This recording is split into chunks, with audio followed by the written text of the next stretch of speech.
Hello, my name's Tony. Welcome to Edinburgh and welcome to Mary King's Close. This is most probably one of the most famous closes in Edinburgh. But how did it get its name?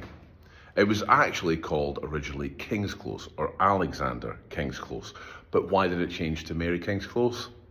Interesting story. Mary King was actually a very well-known resident, a fabric merchant who lived right here and was a relative of the original Alexander King. After Alexander King passed away, much like many closes in Edinburgh, they were named after either someone who lived there or a business that lived there.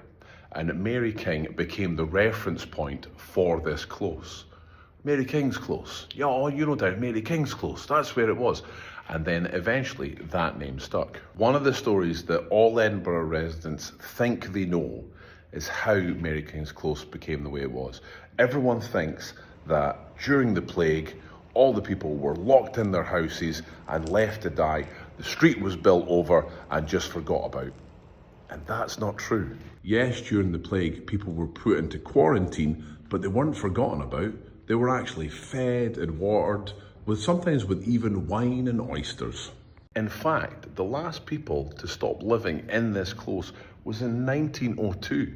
After the plague, people continued to live here for many, many, many years. And it was only when the city chambers was starting to be built upstairs that people started to move out. The city chambers was originally going to be for merchants because they wanted to get them off the street and have them somewhere nice to work. But the merchants didn't like that. They enjoyed working on the streets. The council was wanting to expand the building above as they moved in more and more. So when buildings started to become worse for wear, they would start to buy them. And then eventually they were building over the whole part. The last person that lived here that moved out in 1902, it was actually an eviction order.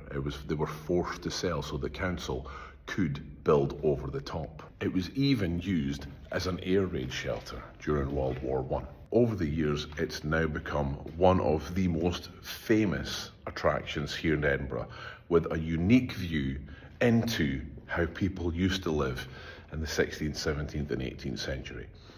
If you want to go anywhere to find out Edinburgh history, you've got to come here.